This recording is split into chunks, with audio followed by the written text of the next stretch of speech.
चलो भाई, अब हमारा आज चर्चा का विषय रहेगा और वह रहेगा हमारा मनरेगा कार्यक्रम। देखो भाई, पढ़ा कैसे जाता है, ध्यान से समझते जाएगा। सबसे पहले हम लोग पढ़ना किसके बारे में स्टार्ट कर रहे हैं? मनरेगा। सुने थे? ये लो भाई, MNREGA। याद रखना, हो सकता है आपको इसका फुल फॉर्म ही पूछ दिया जाए। इंग्लिश में बोलता हूं, पहले समझिएगा क्या लिखा हुआ है। महात्मा गांधी राष्ट्रीय नेशनल रूरल, बोलो बोलो, एम्प्लॉयमेंट गारंटी एक्ट। समझ में आ रहा है ना? इसी को अगर मैं हिंदी में लिखता हूं दोस्त, तो हिंदी में लिखा जाएगा तो नाम क्या रहेगा इनका? महात्मा गांधी। ये लो भाई, महात्मा गांधी, इसी को कहा जाएगा राष्ट्रीय। रूरल का मतलब हो जाएगा क्या? ग्रामीण। यहां पर एम्प्लॉयमेंट के बारे में हम बात करेंगे तो क्या होगा हमारा? रोजगार। क्या हो जाएगा हमारा यहाँ पर? रोजगार। रोजगार। अगला क्या रहेगा हमारा? गारंटी। फिर क्या हो जाएगा हमारा? अधिनियम। ऐसे हमको पढ़ना रहता है। और अधिनियम है जी, ये कानून है। मैं आपको बता दूं, ये कानून बनाया गया कब? 2005। कोई भी जब कानून बनता है, अधिनियम है, एक्ट है, बुक में ना योजना लिख कर दे दिया जाता है। एक्चुअल में योजना नहीं, कानूनी मान्यता प्राप्त है भाई। 2005 में कानून बना हुआ है, पार्लियामेंट्री प्रोसीजर से बना हुआ है, लोकसभा राज्यसभा से राष्ट्रपति के हस्ताक्षर होकर बना हुआ है। और ऐसा अगर है तो आपको यहाँ पर की पॉइंट कुछ बात पूछा जा सकता है कि ये कानून, आपको की पॉइंट पूछ देगा, भैया ये कानून पारित कब हुआ, ये तो बताओ।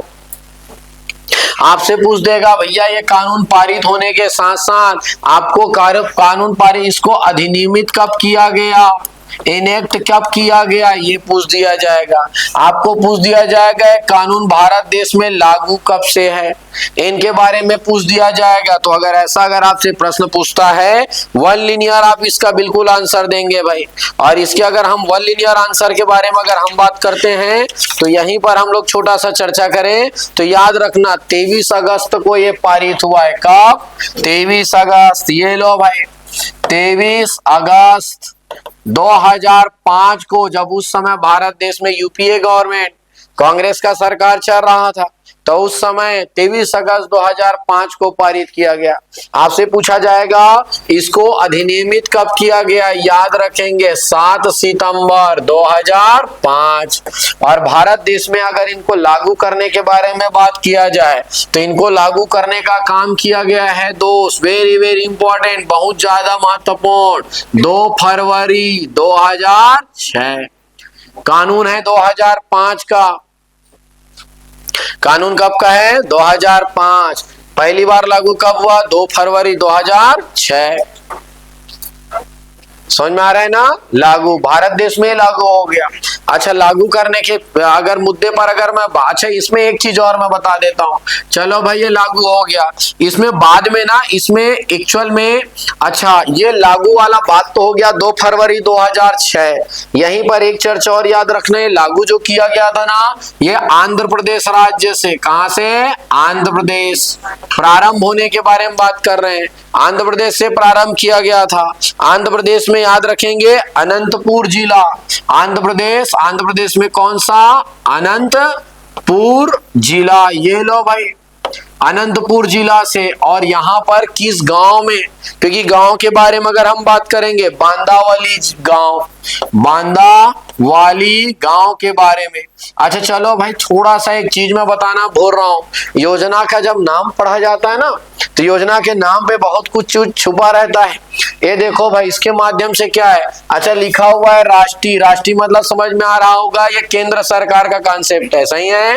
नंबर 2, कहाँ पे चलेगा ये? सिर्फ और सिर्फ ग्रामीण। कल सुबह रायपुर में मनरेगा खोजने मत चले जाना, कहाँ चल रहा है करके।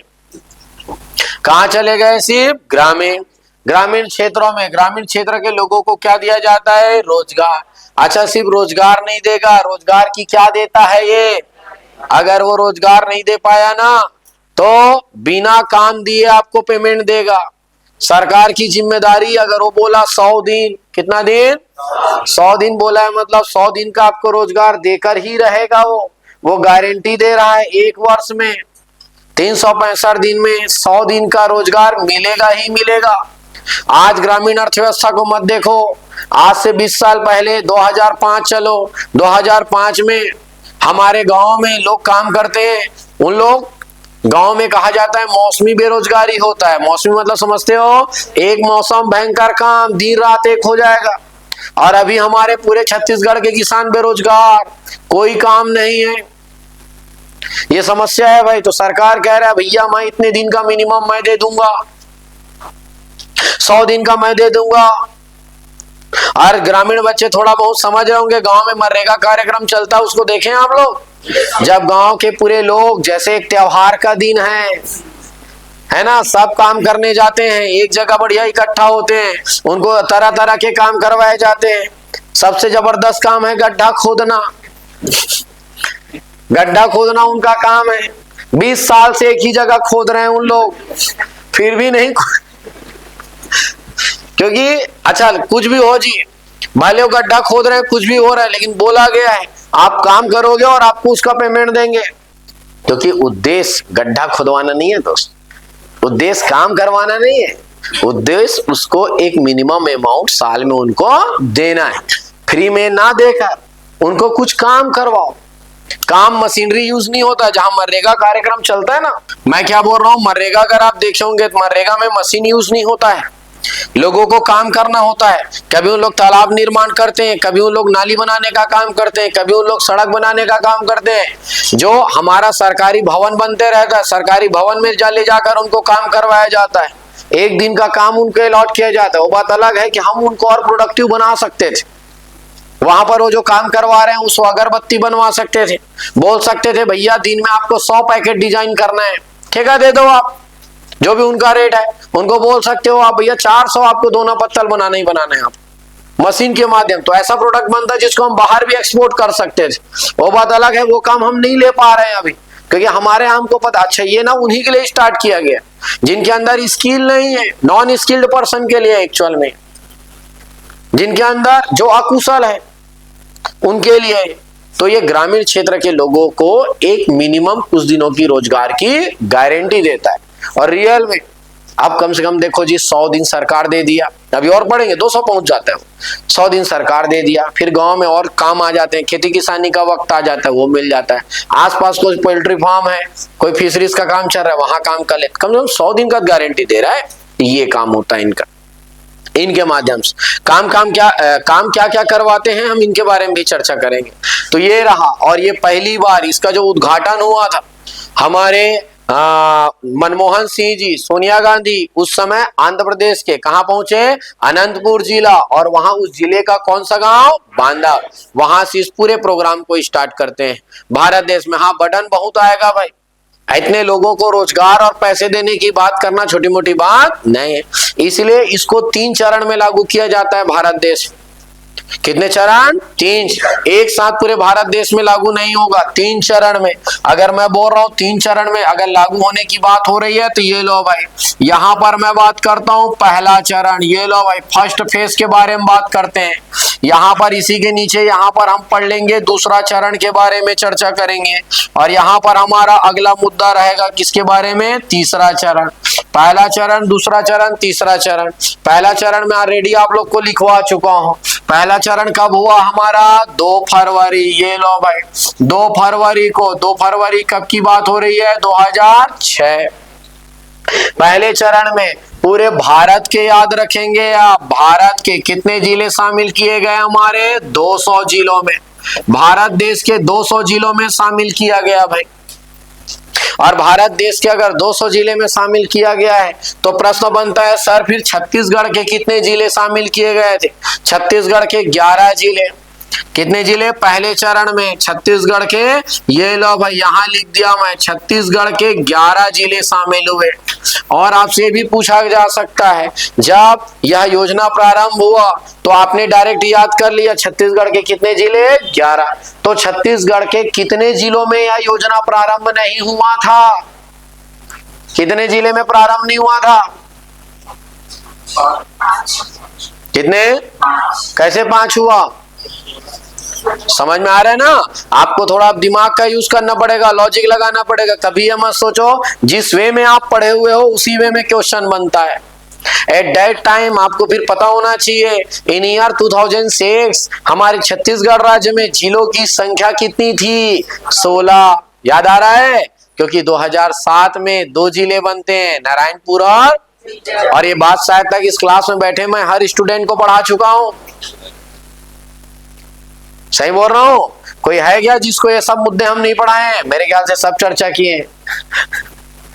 ठीक है, चलो तो ये हमको याद रखना है। कितने जिले थे? 16। तो कितने जिले बच गए थे? 5। अच्छा, अब यहाँ पर ये स्पेशली इस विषय को इतना ही पढ़ाता था मैं आज तक, लेकिन अब सिर्फ इसको पूछा जाएगा तो इनके बारे में हर मुद्दे हमको जानना है। अब वो 11 है तो फिर वो 11 जिले थे कौन कौन जहां पर ये योजना को लाया जाएगा, और 11 जिलों का मैं अब नाम यहीं पे लिख देता हूं। ठीक है, चलो भाई 11 जिलों का नाम लिखता हूं मैं। एक जिला आ जाएगा हमारा बस्तर, एक जिला आएगा हमारा कांकेर, एक कौन सा आएगा? दंतेवाड़ा। एक ऊपर उठेंगे तो रायपुर संभाग में एक जिला आ जाएगा, याद रखेंगे धमतरी। दुर्गा संभाग से आपको याद रखना है राजनांदगांव को शामिल किया गया था, राजनांदगांव व कवर्धा याद रख लेंगे ये लो भाई। इसके बाद अगर मैं बात करता हूं आपका बिलासपुर संभाग में से आपको याद रखना है एक जिला, याद रखना है बिलासपुर, एक जिला याद रखना है आपको रायगढ़। उसके बाद आपको सरगुजा संभाग में से याद रखना है जिला है सरगुजा, जिला आपको याद रखना है कोरिया, और याद रखना है जिला कौन सा आपका? जसपुर। ये 11 जिले, बस यही प्रश्न पूछा जाएगा आपसे। 2006 में प्रारंभ किए गए छत्तीसगढ़ के जिलों में प्रारंभ किए गए मनरेगा में निम्न में से कौन सा जिला शामिल नहीं था?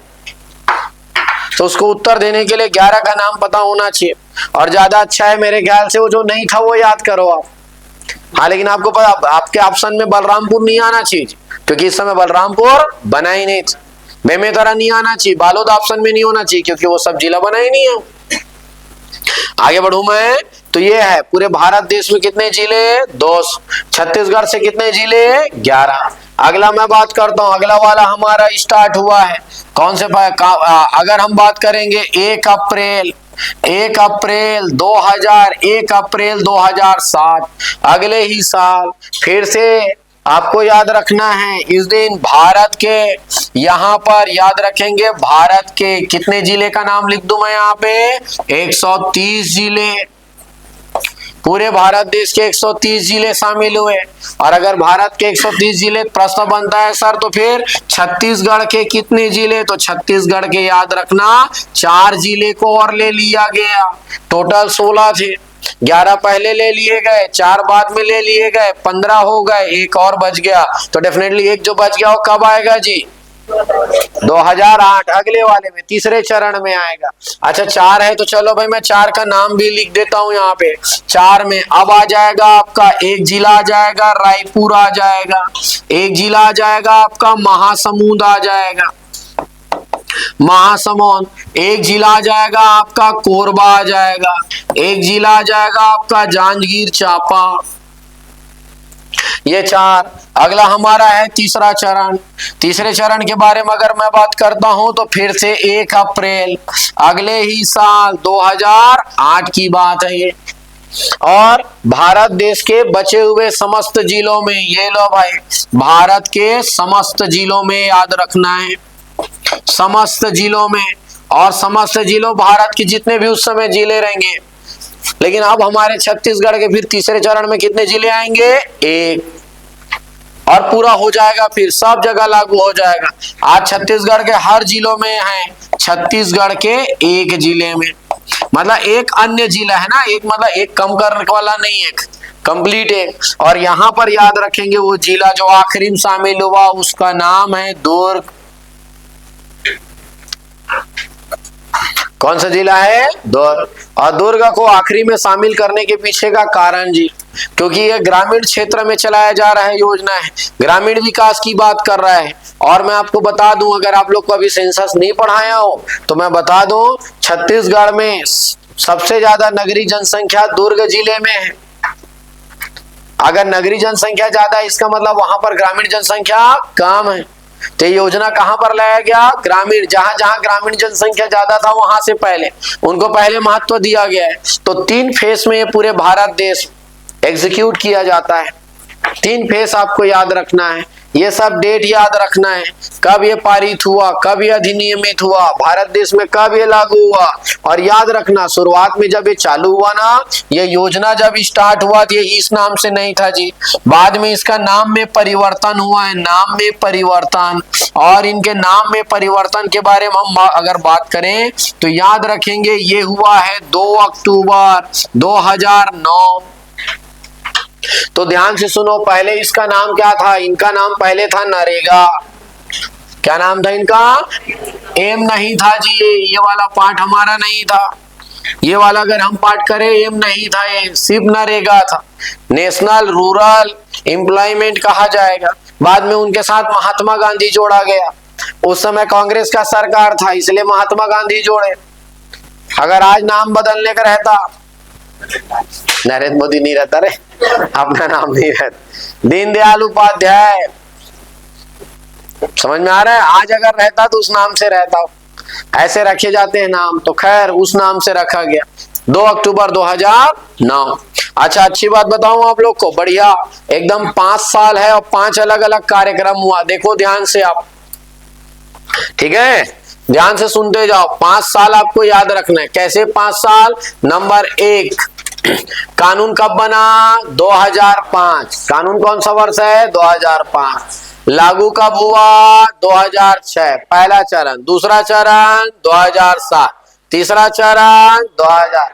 नाम में परिवर्तन 2009। कानून है 5 का, पहली बार लागू हुआ 6, दूसरा 7, तीसरा 8, नाम बदला 9। 5 काम 5 साल, वो भी बढ़िया लगातार, ऐसे याद रखना। हाँ, वो बात अलग है, डेट आपको याद रखना। अब महात्मा गांधी का नाम रखे, इसलिए कौन सा तारीख निकाले? 2 अक्टूबर। हम कभी भूल सकते हैं क्या? क्यों नहीं भूल सकते? गलत बात, बचपन से छुट्टी मिल रहा है, महात्मा गांधी मैटर नहीं करता है। अगर राजीव गांधी जयंती पर, सरदार वल्लभ भाई जयंती पर अगर छुट्टी मिलता, वो तारीख भी याद रहता। छुट्टी नहीं मिलता इसलिए नहीं याद रहता बाकी का, ठीक, ऐसा हमको याद रखना। अब ये तो हो गया जी हमारा थोड़ा बहुत कानून के बारे में, क्लियर है? अच्छा, अगर हम कानून के बारे में बात कर लिए तो अब मैंने बोला इसके तहत उद्देश्य क्या है। चलो भाई, इस योजना का आपसे पूछते हैं उद्देश्य के बारे में। लो भाई, हम यहाँ पर थोड़ा थोड़ा मुद्दा बनाते चलते हैं। यहाँ पर एक पॉइंट बना दिया भैया, इनका ऑब्जेक्टिव क्या है? क्या है जी इनका ऑब्जेक्टिव, मेन उद्देश्य क्या है इनका?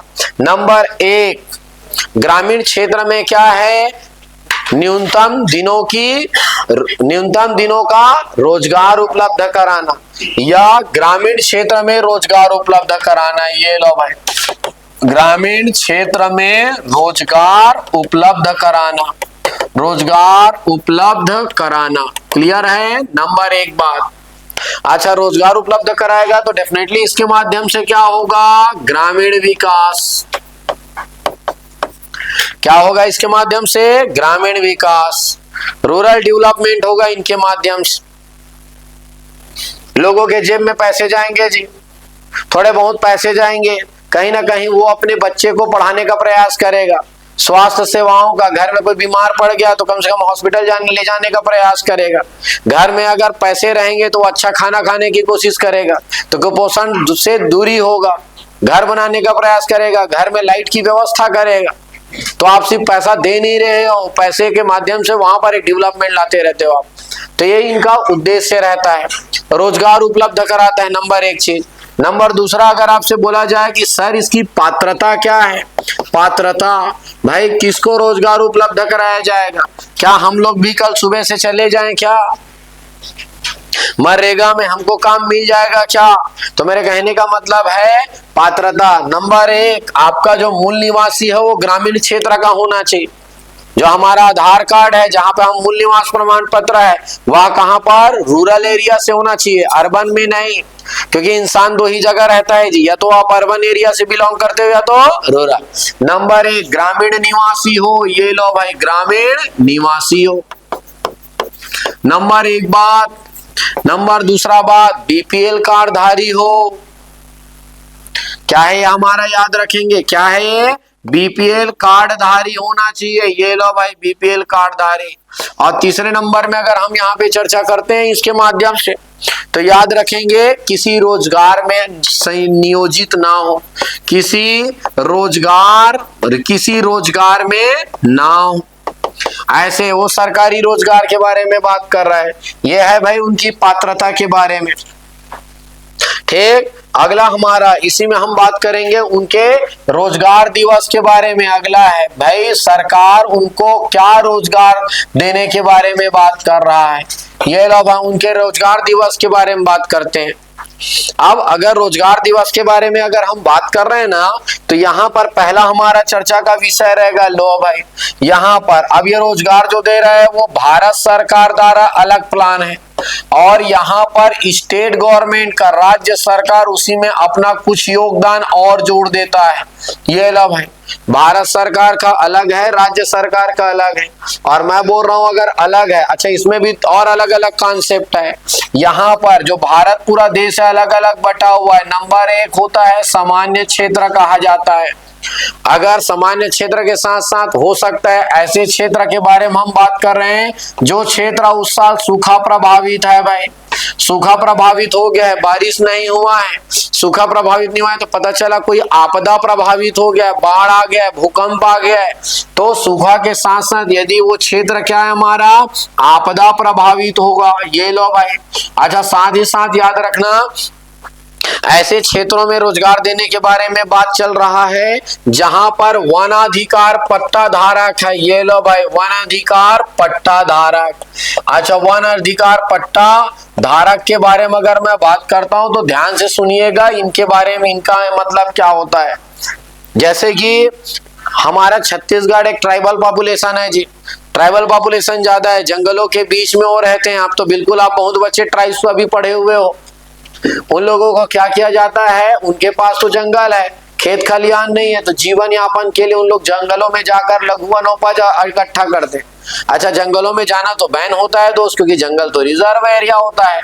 तो जो गांव के निवासी होते हैं ना उनको एक कार्ड दिया जाता है, उसको बोलते हैं लाइसेंस, उसी को वनाधिकार पट्टा, पट्टा जानते हैं आप लोग, एक प्रकार का क्या दिया जाता है, लाइसेंस, कि एक निर्धारित समय में वो जंगल के अंदर जाएगा और वहां से लघु वनोपज इकट्ठा करके वापस आए।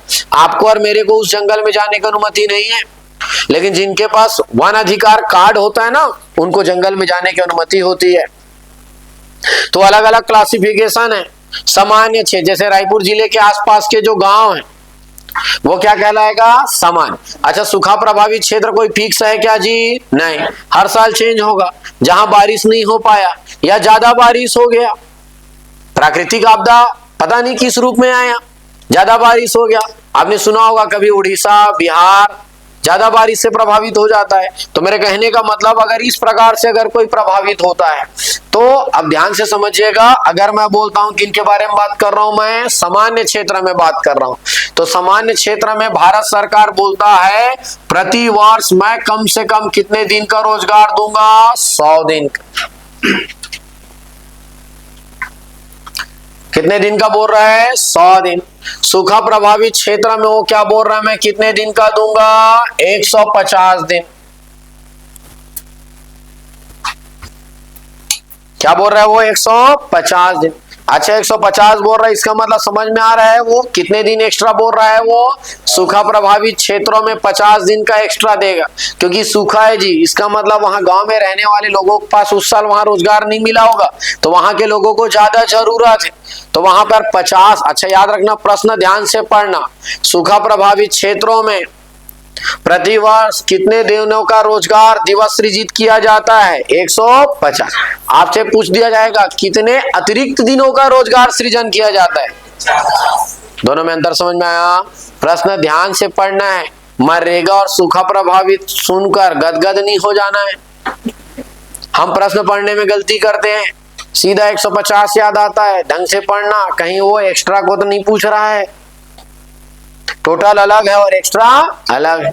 और वैसे अगर कोई वन अधिकार पट्टा है तो सरकार बोलता है उनको भी 50 दिन एक्स्ट्रा दूंगा मैं, 50 दिन एक्स्ट्रा दूंगा, मतलब वहां कितने दिन का काम दूंगा बोल रहा है, 150। ये भारत सरकार बोल रहा है जी।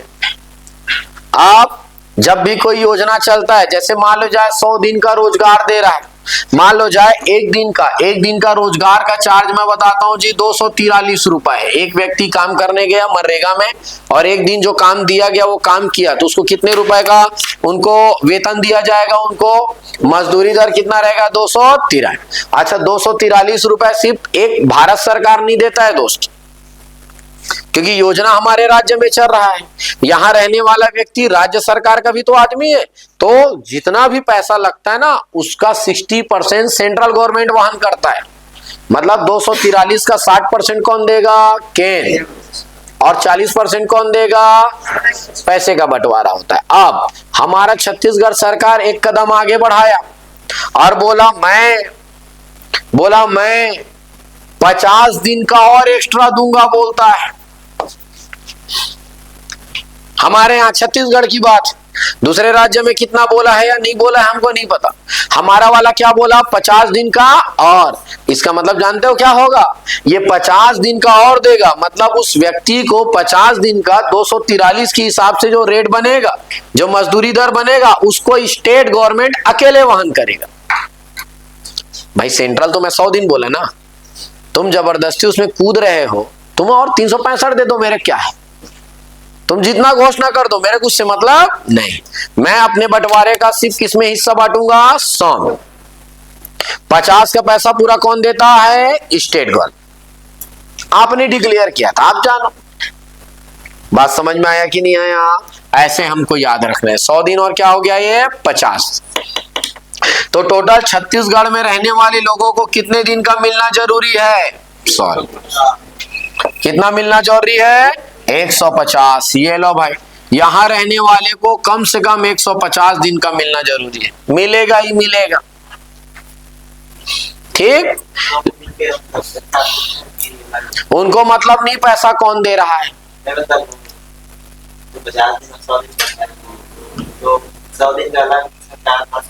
उससे मतलब, भाई तो मैं समझा रहा हूं, आप काम आप गए हो, आपको उससे मतलब नहीं। आप भी स्टेट गवर्नमेंट भी गारंटी लिया, मैं काम करने वाला हूं, मेरे को पता है मेरे को 150 दिन का काम मिलेगा। पैसा कौन दे रहा है, कहां से दे रहा है, मेरे को उससे मतलब नहीं। अच्छा क्रियान्वयन तो स्टेट गवर्नमेंट ही करेगा ना, पंचायत विभाग तो स्टेट गवर्नमेंट का है ना, तो क्रियान्वयन कौन करेगा, स्टेट गवर्नमेंट का काम है। भैया आप केंद्र से सिर्फ क्या मांग लेना है, फंड, इतने दिन मैं काम करवाया, 60% पैसा आप अपना भेज दो। वो बोलेगा हाँ 100 दिन के हिसाब से भेजूंगा मैं अपना 60%, तुम एक्स्ट्रा घोषित किए हो, तुम अपना जानो। बात समझ में, काम करने वाले क्या मतलब जी, वो गांधी जी कहां से आए, वो नोट कहां से आए, कोई मतलब है क्या, नहीं। केंद्र दे चाहे राज्य, लेकिन छत्तीसगढ़ में मिनिमम कितने दिन का मिलेगा, 150 मिलेगा ही मिलेगा छत्तीसगढ़ वालों के लिए। हाँ, सूखा प्रभावित क्षेत्रों को भी बोलता है मैं 50 दिन का दूंगा। हाँ तो बिल्कुल उनको कितने दिन का मिल गया जी, 1 साल में 200 दिन का रोजगार, और उनको जरूरी भी है जी, सूखा है, आपदा है, उनके पास काम नहीं है, तो उनके लिए जरूरी बात है। आगे बढ़ो। अच्छा चलो भाई, वन अधिकार पट्टा धारक को बोलता है भैया मैं एक्स्ट्रा नहीं दूंगा इन लोगों को, ऑलरेडी सरकार एक्स्ट्रा दे चुका है, भारत सरकार। समझ में आ रहा है ना। अच्छा क्या हो रहा है, क्यों नहीं दूंगा बोले जानते हो, छत्तीसगढ़ में ना वन अधिकार पट्टा धारक बहुत ज्यादा है, सब तो ट्राइब्स हैं जी, सब जंगलों में रहते हैं, 30% पॉपुलेशन, तो उनको देना असंभव है, इसलिए बोला भैया मैं नहीं दे पाऊंगा, तो इनके पास सिर्फ कितना 150। कुछ समझ में आया, ये अलग अलग तरीके से लिखा हुआ रहता है, इसको आप बढ़िया टेबल बना बनाकर पढ़ो।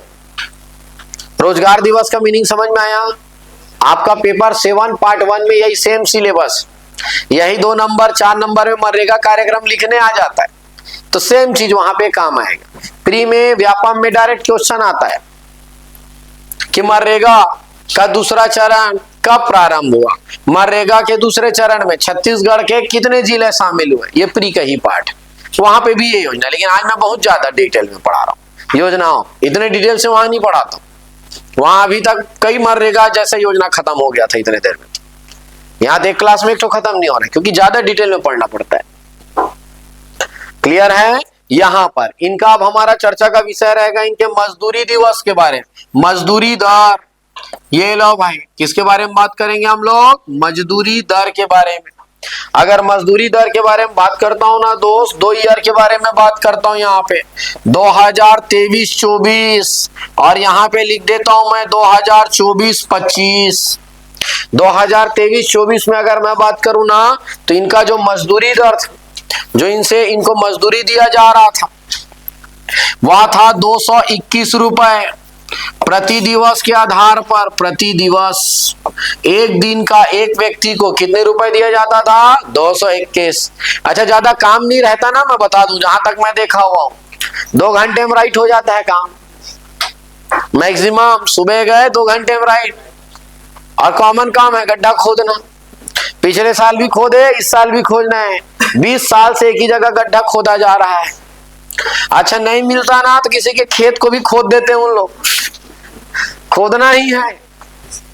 हाँ, बस इतना है कि उसको और यूज कर सकते थे, लेकिन फ्री फोकट में ना देकर। जैसे किसी तालाब बनाने में मनरेगा वाले को भिड़ा देते हैं तालाब बनाओ, और उनको खोदने में 25 लाख लगा। सही मायने में बताऊं, अगर वो जेसीबी बुला खुदवा देते ना, 3 लाख में राइट हो जाता हो तालाब। लेकिन उद्देश्य तालाब बनाना नहीं। समझ में आ रहा है ना? उद्देश्य क्या है? लोगों को रोजगार दे। और अच्छी बात है ना जी, कम से कम फ्री बीज में तो नहीं दे रहे हैं ना। क्या करवा रहे हैं उनसे? काम। ये योजना उसी प्रकार से है, जैसे आपके घर में कोई काम करने आया, खाली बैठा हुआ है, काम नहीं, आपको देखकर उसको गुस्सा आ रहा है, तो आप उसको बोलो भाई सीढ़ी चढ़ और उतर। समझ में आ रहा है? लग रहा है खाली बैठा मेरा मुंह देख रहा है, तो उसको वो कहां से, और गिनते रहा तू सीढ़ी को। एक ना एक बार आगे पीछे आएगा तब बताना मेरे से, ठीक है? तो ये है, वही काम है, समझो। हाँ, ये है 2023-24। 24-25 में मजदूरी दर में बढ़ोतरी हुई, और ये जो आज मजदूरी दर है 243 रुपए है जी। महंगाई भत्ते के हिसाब से बढ़ोतरी होता है 243 रुपए। यहां से आपसे पूछा जाएगा इस फाइनेंशियल ईयर में कितने रुपए की वृद्धि हुई है? वृद्धि कितने रुपए का वृद्धि हो रहा है जी? आपका 22 रुपए का वृद्धि हो रहा है। अच्छा, ये बात है 2024-25 का। याद रखना, हमारा 2025-26 स्टार्ट हो चुका है भाई, हमारा बजट भी आने वाला है। अच्छा, ये जो मजदूरी दर होता है ना, हर राज्य में अलग अलग है, ये भी बता देता हूं आप। ये फिक्स नहीं है। छत्तीसगढ़ का मजदूरी दर है, हरियाणा में अलग होगा, राजस्थान में अलग होगा। ये बात को ध्यान रखना है। हर राज्यों को अपने अपने स्तर पर निर्धारित करना होता है। जो भी निर्धारित होगा उसका 40% स्टेट गवर्नमेंट देगा, और उसका 60% कौन देगा? Central government. यह एकदम पूरे राष्ट्रीय स्तर पर फिक्स नहीं होता है। अभी हमारा बजट आने वाला है जी 1 मार्च को, आप पढ़िएगा, उसमें मनरेगा मजदूरी दर में वृद्धि हुआ, तुरंत अपडेट करना। इधर अभी लिख के छोड़ दिया मैं, हो सकता है 243 है, लगभग 260 पहुंचेगा। और जरूरी है भी, एक सरकारी व्यक्ति का अगर वेतन बढ़ रहा है, वो बाजार में जो सामान लेने जा रहा है, अगर उसका रेट बढ़ गया है, तो डेफिनेटली वहां पे मनरेगा का भी मजदूरी दर बढ़ना चाहिए। बात समझ में आया? ऐसे है हमारा, ये हमारा एक चर्चा का विषय कि यहाँ पर कितने दिनों का रोजगार उपलब्ध कराया जाता है। इसके साथ साथ बाद में इसमें नोडल एजेंसी का रूप क्या रहता है, किनको रोजगार दिया जाएगा, इसमें जॉब कार्ड कैसे बनाए जाते हैं, इन सब मुद्दों पर चर्चा करेंगे हम कल के क्लास में। आज तक हमारा चर्चा विषय ये रहेगा, और आपका काम है भाई घर में अब इसको पूरे का पूरा रटना। एग्जैक्टली जैसे मेरे को याद है वैसे ही आपको भी वह याद होना चाहिए कि क्या है, क्योंकि सिर्फ सुनना मत, कुछ नहीं होने वाला है। रटो उसको, घर में जाके बार बार बोलो। जैसे मैं आने में अगर टीचर 5 मिनट लेट हो गए, बढ़िया, सबसे अच्छा टाइम वही है, क्योंकि वो दोस्त इतने शांत मन से आपके बगल और कभी नहीं बैठा रहेगा। तो आप उससे बढ़िया उस टॉपिक में क्या करो, बात करो, एक दूसरे से क्वेश्चन आंसर चलाया करो। यही जो टेबल बना हुआ है, बताओ तो भाई तुमको कितना याद है। बताने वाले का भी याद होगा, सुनने वाले का भी याद होगा। क्लियर है? अभी और बचा हुआ है मनरेगा के बारे में, बहुत लंबा चर्चा है, ये अपने आप में एक प्रकार का कानून है, कल के क्लास में पढ़ेंगे। ठीक है, चलो भाई, कल मिलते हैं।